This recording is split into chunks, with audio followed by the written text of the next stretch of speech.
No DQ Galaxy, we are live with a recap of AEW's Dynasty pay-per-view event. It is just past midnight. Shout out to everybody watching this late at night, early morning, whatever you want to call it. I very much appreciate your viewership. Caleb, I'm an idiot. That's why the time said what it said. But we're here live at the proper time. You guys know I'm always on right after the show. So regardless of what time it says on YouTube, if it's not the time that it's supposed to be, which is right now, it's because I'm an idiot and made a mistake. So just ignore it. Always presume I am going to be on right when the pay-per-view ends, unless I say otherwise beforehand. Now, let's get to Dynasty. We had our 0-hour matches. Not much to say about them. We'll just run through it very quickly. Trent defeated Matt Sydal, and then Chuck Taylor came to the ring afterwards. Something was set up for Dynamite. Don't really care about that. Second match, Orange Cassidy and Shibata defeating Shane Taylor and Lee Moriarty. Just your typical kickoff match. And then the third match was the title for title trios match. Ring of Honor 6-man tag team champions, Bullet Club Gold, Bang Bang Gang, whatever you call them, Jay White, Austin Gunn, and Colten Gunn against the AEW trios champions, the Acclaimed, Anthony Bowens, Max Caster, and Billy Gunn. Winner take all match. Referee got distracted. Jay White hit Billy Gunn with a baseball bat, and then the Guns took down their dad with a 310 to Yuma, but Billy was able to kick out. Billy made a comeback, but eventually White was able to pin him with the Blade Runner to unify the titles. Thank goodness that is done. And Jay White beats Billy Gunn after getting his ass kicked by him a few weeks ago. I don't know if it rehabs Jay White or not, but hey, at least we have one positive here, and there are no more Ring of Honor 6-man tag team championships. That was the kickoff, the pre-show, the buy-in, whatever you want to call it. And now we get to the main card. Shout out to Virtue, who's here. He did not watch the show, but he's here to rip into AEW because that's what he does. First match of the evening, Okada, the Continental champion, versus Pac. Crowd was hot from the get-go. They chanted "holy shit" right when the bell rang to start the match. This was a hell of an opener. Really strong match to start the pay-per-view. They started off slow, feeling out process. Pac hit a big dive to Okada and then delivered an avalanche brainbuster, and then they started exchanging blows. Okada sent Pac out of the ring with a drop kick, and then Okada gave Pac a draping DDT on the floor. Pac was barely able to make the referee's 10 count, and then they ended up back on the outside of the ring. Pac hit this springboard moonsault to the floor. Okada barely made it back into the ring, and then Pac gave Okada a German suplex. Okada had the adrenaline, and he immediately took down Pac with a shotgun drop kick. Crowd was chanting, "This is awesome." And then Okada was going for his Rainmaker taunt, but then he flipped off the fans, and then Pac hit a deadlift German suplex. Okada kicked out of that. Pac went for the Black Arrow, but missed. And then Okada went for the Rainmaker. Pac was able to avoid it. Pac applied the Brutalizer submission, but then Okada gouged at the eyes. Pac was able to recover, went for the Black Arrow again, and this time Okada grabbed at the referee. Pac went for the Black Arrow a third time, but Okada got his knees up, and then Okada finally got the win on Pac with the Rainmaker. Pac got a standing ovation for his effort. Predictable outcome here, but still a very strong match to start off the show. Then we had Adam Copeland, Eddie Kingston, and Mark Briscoe in a trios match against the House of Black. I thought it was a good match. It was more like a Dynamite main event level match than something that you would expect on a pay-per-view. It really did not need to be on a pay-per-view, quite frankly, but it accomplished what it needed to. It was a good undercard match. Pretty standard back and forth here for a while. Everybody got a chance to shine. And for the finish, Copeland's team hit triple spears. Copeland was in the ring one-on-one with Malachi Black. And earlier, Malachi Black quickly tagged out instead of going up against Copeland. But then it was down to the two of them. And Malachi Black spit the mist in Copeland's face and then pinned him with the Black Mass, the spin kick. Right call, because you want to build up a contender for Adam Copeland. It served its purpose, like I said. Then we had Julia Hart versus Willow Nightingale for the TBS Championship. Chris Statlander and Sky Blue were banned from ringside. Mercedes Moné was watching the match from the backstage area. It was a very short match. Not much to say about it. Julia got the upper hand for a while, and she was not listening to the referee calling for a rope break. She said no rope breaks as house rules. She applied the heartless submission. Willow was able to power out of it, and then Julia regained control. She went for the moonsault, but Willow got her feet up, and then Willow hit the sit-down power bomb and pinned Julia to win the TBS title. Again, it served its purpose. It could have been a TV match. Actually, I think it would have been better as a main event of a Dynamite or even a Collision, just to give it a higher profile. But yeah, new champion, and I'm not really surprised because Mercedes Moné facing the winner of this match. And there's the history between Mercedes and Willow Nightingale. Made more sense to do this match. Mercedes came up there afterwards.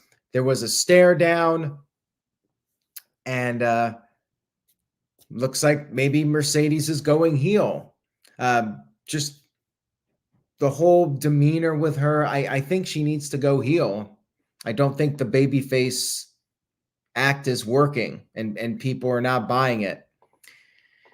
Building Nexus sent in a $5 super chat. Thank you for that. I appreciate it. Says, think they might be unifying the two women's titles? Why else would Moné be going for the lesser championship? We'll get to that in a little bit. You might be onto something there. I don't know if that's what they're going to do or not, but would not shock me if eventually we do see champion versus champion. I mean, I kind of see the TBS title as like the transitional championship for the women, like the, not transitional, but like the Intercontinental title, you know, something that's more or less a stepping stone for the main title. It's that undercard title for the women. And yeah, I don't know if it's going to be something long-term for Mercedes Moné, or if, you know, she's going to win that, get a revenge on Willow Nightingale, and then move on to something bigger. We'll see what they do with it. I think anything's possible, though. Joey Perez said workhorse belt. I mean, I guess. I don't know if it's really been the workhorse belt. It's kind of felt like an afterthought. You know, Jade Cargill had it for a while, and it's been hot potatoing after that. I mean, I can't even remember any big TBS title matches off the top of my head. So Not sure. I think it's the workhorse belt at this point. Maybe that's what they're going for, but it certainly hasn't felt that way to me up to this point. Next up, we had Roderick Strong versus Kyle O'Reilly for the international title. It was a good match. Did not care about it. I mean, they were very evenly matched, and I guess that was the story of this match, that they knew each other very well and had a counter for each other's moves. O'Reilly looked good in there, after being gone for so long. I thought he was fine in the ring, but I just don't care about the Undisputed Kingdom. That's the problem. Kyle O'Reilly was gone for so long. It just kind of feels cold. I think you'd have to be like a hardcore fan of the Undisputed Era and what they were doing beforehand in Ring of Honor to really care about it, because it's been so long and because the Undisputed Kingdom hasn't really done a whole lot. So it was back and forth. And then Wardlow came out there for a distraction. O'Reilly pretty much blew off Wardlow, kept the momentum going, tried to finish off Strong with a submission, but Strong escaped. And then Strong won the match with the end of Heartache to retain his championship.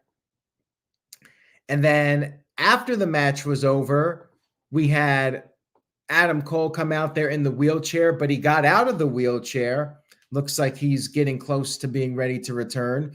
He came into the ring, raised Strong's hand, and then looked over at Wardlow, basically glared at him as if Wardlow didn't do a good enough job of interfering in the match. I don't care. I mean, Wardlow is pretty much washed in AEW. Like, don't really know what can be done to rehab him at this point. So I really don't care about a Wardlow split from Undisputed Kingdom. Not invested in it. The match was fine, but again, could have been a Dynamite match. Did not need to be on the pay-per-view. Next up, we had Hook versus Chris Jericho for the FTW Championship. Not a real title. I mean, wrestling is scripted entertainment, so one title means about as much as the other. But the FTW title, like it's not even recognized in storylines as a legitimate championship. So they're fighting for this title, and it was hardcore rules, falls count anywhere, or at least falls counted at ringside. They had weapons. Crowd was not digging Jericho whatsoever. They were chanting Fozzy sucks. They were chanting please retire at Jericho. And I didn't even think it was a bad match. Like, I thought the match was fine, but like I really didn't care about the outcome, because Jericho putting over Hook would not really mean anything, and Jericho winning, like, he wins the FTW title. So what? They did a table spot where Hook gave Jericho a T-bone suplex through a table on the outside of the ring. And then back in the ring, Jericho gained the upper hand. Hook then grabbed the trash can and placed it over Jericho's head, gave him a suplex, and then he set up another table in the ring, tried to apply the red rum, but Jericho dropped Hook through the table, and then Hook came back from that, tried to apply another red rum, but Jericho gave him a low blow, which was legal in this match, and then Jericho nailed Hook with the Judas effect. Hook kicked out of that, and then Hook kicked out of a second Judas effect, and then Jericho grabbed his baseball bat. He told Hook to stay down. He didn't want to hit Hook with the baseball bat, but Hook flipped him off, so Jericho hit him with the baseball bat, pinned him to win the FTW title, and Taz was very distraught. Taz was over there checking in on his son. Jericho was like sorry. He was apologetic. but he left with the championship. They were trying to make this cinematic, but I mean, I don't really care. And the announcers were like talking about how terrible this was, that Jericho used the baseball bat. And I'm like, dude, this was an FTW match. It was anything goes. Like, why is a baseball bat out of line when all the other stuff they were doing was just fine? I don't know. Like, they were trying, but I wasn't buying what they were selling. I don't necessarily think that Jericho needs to retire. I just think the AEW run is kind of run its course. You know, this whole the giving tree routine. I'm just like, whatever. I'm not caring about it. Match was fine, though. I mean, I didn't think it was a bad match or anything. I'm just really over the Jericho stuff at this point. Next up, we had Timeless Toni Storm defending her women's championship against Thunder Rosa. This was a good match. They brawled. They had a hockey fight right in the opening moments. You had Mariah May out there trying to provide a distraction, but Thunder Rosa kept her focus. And then Rosa came off the top rope with a missile drop kick. Gave Storm a Death Valley driver on the apron. And Luther was even concerned at this point. But then Rosa's back. Remember, she was out of action for a long time with the bad back. It gave out on her. And Storm regained the advantage. Targeted the back. Mariah May interfered again when Rosa started to make a comeback. And then Deonna Purrazzo ran down there and even the odds. She got rid of Mariah May. Then Storm hit the hip attack. Storm 0. Rosa kicked out. And then Storm applied a Texas Cloverleaf submission. Rosa managed to get out. And then Rosa applied an arm submission, but Storm got under the rope. And then while the referee was fixing the apron skirt, Storm kicked Rosa low and then pinned her with another Storm 0. No real surprise. Still champion, Toni Storm. And on commentary, and this is going back to earlier, they were talking about on commentary that there's really nobody left for Toni Storm. Who can beat Toni Storm? And the only person I'm thinking is Mercedes Moné, but she's going for the TBS title. So to go back to earlier, maybe they will do a unification match at some point. I mean, I think like Toni Storm versus Mercedes would be a major match. You know, they could do that at Wembley. Maybe Willow Nightingale beats Mercedes and Mercedes has to find a way to the world title. I don't know. We'll see what they come up with. And then we had Will Ospreay versus Bryan Danielson. So up to this point, the show was fine. Not a great pay-per-view. Undercard was all right. The opening match was very strong, but it was an average pay-per-view. Then you got these guys out here, and it definitely turned around. Crowd was red hot from the get-go. This was the match that people came to see. This was the draw of the show.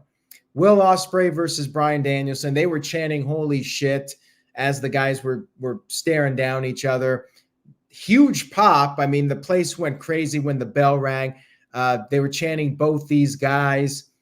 It definitely felt like the vibe that Bryan Danielson and Kenny Omega had at that Grand Slam Dynamite back in 2021. And they were dodging each other's moves, and the crowd was giving them a standing ovation. They were chanting F Don Callis, who was out there doing commentary. And they were exchanging holds on the mat. They were chopping each other. And then Ospreay sent Bryan to the outside, hit a corkscrew dive off the top, got back in the ring, went for the hidden blade, but Bryan countered it. Then Bryan started targeting the elbow, And then Bryan went for a top rope Hurricane Rana. Ospreay ended up landing on his feet. And then both were in the corner again. Bryan gave Ospreay an avalanche tiger suplex. Bryan went for a cover. Ospreay got his foot on the rope. And then both of them were on the apron. Ospreay gave Bryan a cutter on the apron, jumped off the apron, took out Bryan with a hidden blade. The crowd was chanting, "We're not worthy." And then Bryan barely managed to beat the referee's 10 count. Ospreay went for an Oz cutter. Bryan countered it into the label lock submission. And Ospreay got his foot on the rope. Bryan started to do the yes kicks. And this was funny because the crowd was doing dueling chants of yes and no when Bryan was hitting his big moves. Then they started trading headbutts, traded near falls. Bryan hit the running knee after dodging the hidden blade. Ospreay kicked out. Crowd gave them another standing ovation. And then they were each in opposite corners. Well, actually, before that, Ospreay did hit the hidden blade and then went for the Oz cutter, but Bryan countered him in midair with the running knee. And then both guys were in opposite corners. They charged each other at the same time, but Ospreay got the hidden blade first, taking down Bryan, and then Ospreay hit a tiger driver onto Bryan, and Bryan was selling this like it practically killed him, and enough to where people thought Bryan was legitimately hurt here. And then Ospreay hit one more hidden blade on Bryan and got the 1-2-3 victory. Man, what a match this was. I mean, Bryan was selling this like he was on the verge of death.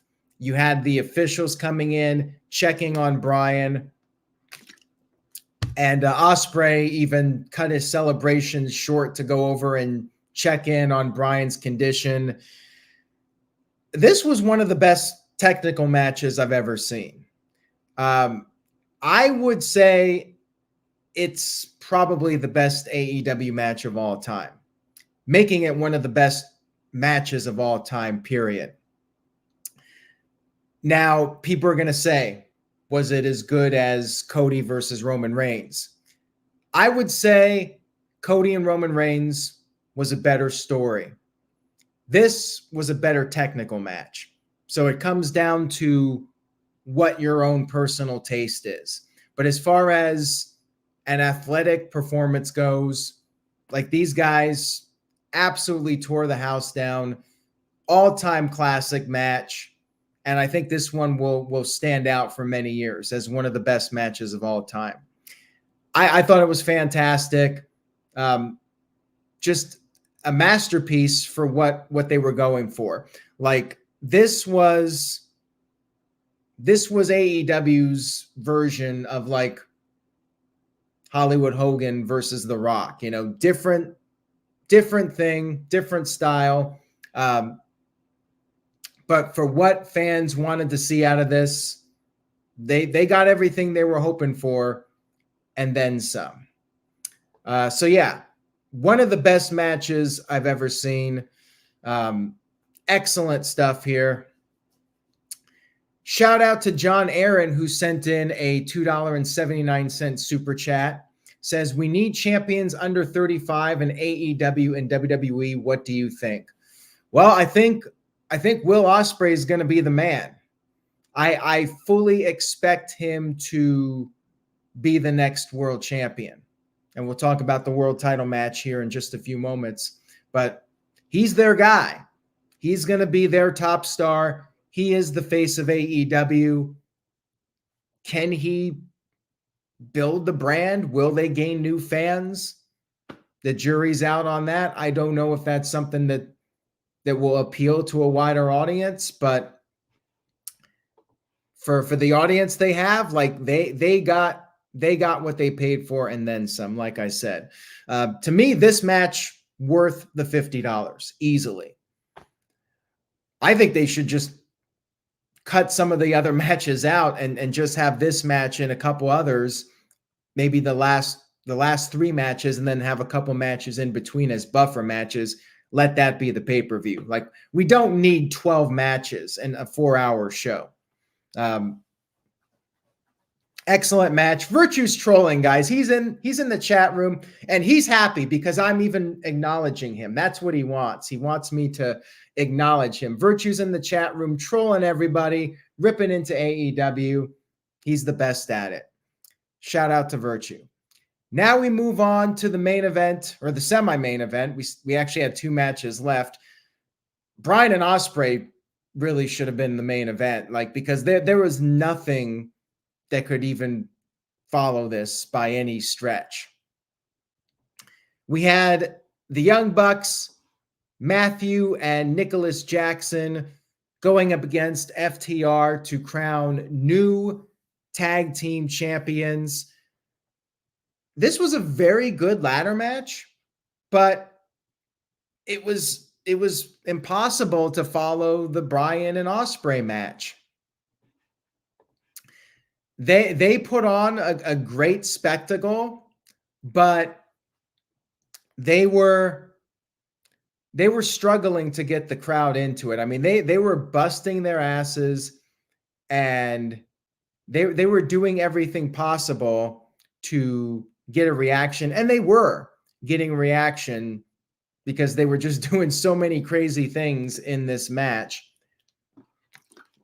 The crowd definitely appreciated it, but you could tell they were tired. You could tell the fans were burned out, and I don't blame them after that other match. Like, it was going to be hard to keep the energy going for this one. They were brawling on the outside of the ring, and they were setting up ladder bridges. Cash did this moonsault off a ladder bridge onto the Bucks, but then they caught him in the ladder and took him out with the BTE trigger. And then back in the ring, we had a couple of spots where people were going through tables. Cash speared Matthew off the apron through a table, and then Nicholas gave Dax a Hurricane Rana off the other side of the apron through another table. Then everybody got back in the ring. They were all trying to climb the ladder at the same time. FTR ended up giving Matthew a shatter machine, but then Nicholas used the steel chair on both FTR members. Then 2 ladders were set up. Nicholas tried to climb up one, but he got caught, and they did the Power and Glory double team move where Dax gave Nicholas the superplex off a ladder, and then Cash came off the top with the big splash. Cool spot here. And then Nicholas put Cash through a table with a 450 splash. Dax gave Matthew a pile driver onto a ladder bridge. Then back in the ring again, FTR got the upper hand. Then you had both teams trying to climb the ladder again. Crowd was chanting, "Please be careful." Nicholas got knocked off the apron. Looked like FTR was going to win the match, but then guess who showed up? Jack Perry. No big surprise here. I mean, it was heavily rumored that he was going to show up, and the Bucks were even teasing a big surprise. So yeah, definitely no shock here that we had the return of Jack Perry. Jack Perry tipped over the ladder, and then it was set up again. Nicholas climbed up and got the victory. New tag team champions, the Young Bucks. Like I said, very good match, predictable outcome, predictable return of Jack Perry. And it was tough to follow the last match. They did the best they could, and it was still a hell of a match. It was definitely a pay-per-view quality match. Jack Perry's with the Elite, and we'll see where it goes. Then we had our main event of the evening, Samoa Joe versus Swerve Strickland. Unfortunately, I feel like this match was really in a bad spot, and it's the main event. It's the world title match.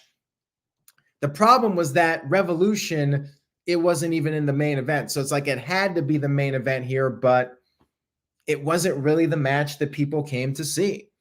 They came to see Will Ospreay versus Bryan Danielson. And then they had to follow the ladder match too. Crowd was into it. They were doing the Swerve's house, but you could tell they were really tired. And it was a very good match, but again, could not follow the previous two matches. They struggled. They struggled to get the crowd into it. They had a feeling out process, and it was back and forth. Joe exposed the concrete floor, and he ended up power slamming Swerve on the concrete. Joe worked over Swerve for a while, and then Swerve started to make his comeback. He targeted the arm of Joe, went for an arm submission, but Joe was able to power out of it. And then Joe hit the muscle buster. Swerve kicked out of it. And then Joe brought the AEW title in the ring. Swerve managed to get the upper hand. 450 splash, and then the Swerve stomp. Joe kicked out of that. Then Joe gouged at the eyes, applied the coquina clutch. Swerve escaped from that.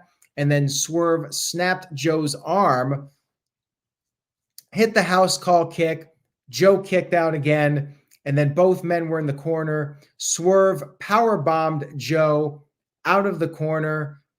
And then Swerve hit another Swerve stomp. And he took his time with this. He looked up and then hit the big stomp. Got the 1-2-3 victory. And it was a very good match. I'm happy for Swerve making history. First Black AEW World Champion. It's just unfortunate that it had to follow those previous two matches. He had the big celebration. And I'm all for Swerve getting this opportunity. I think Swerve is the best choice to face Will Ospreay in Wembley. My guess is that's going to be the main event of All In, and Ospreay will win the title there. And Swerve will have a nice little run here. I think Swerve is the best candidate to face Ospreay for the world title over Joe.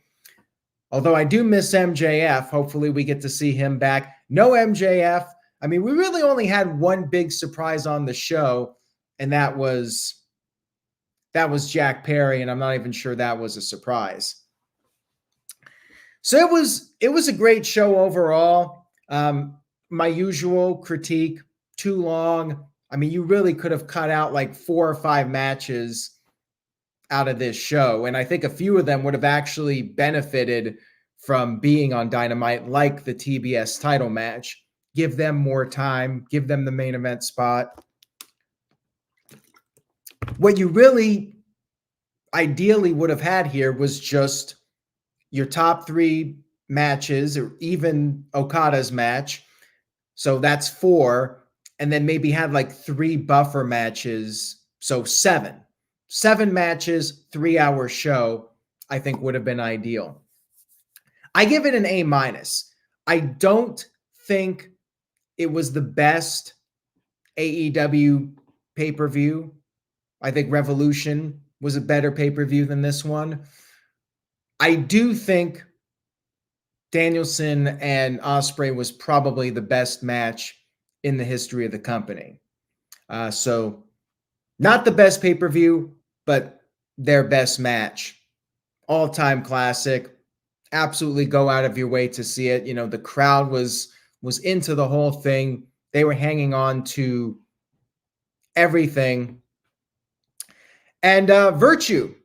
I think Bret Hart versus Steve Austin is probably the greatest WWE match of all time. And other than that match, it was not a great pay-per-view. So I would not give WrestleMania 13 a high letter grade, even though I think Austin and Bret Hart was one of the best matches of all time. I mean, this was maybe a 2 or 3 match show. But yeah, the main match definitely delivered. So A-, I think, is a fair grade for the show. Thank you all, and thank you, Virtue, for your trolling and all that stuff and threatening to quit as you do every time. We love you for that, and we'll see you on Tuesday. Have a great night, everyone. Thank you again for watching. Subscribe if you haven't already, and give the video a thumbs up on YouTube. Stay tuned to NoDQ.com for the very latest news and rumors. Buy a shirt, NoDQ.com/merch, and I will see you all next time.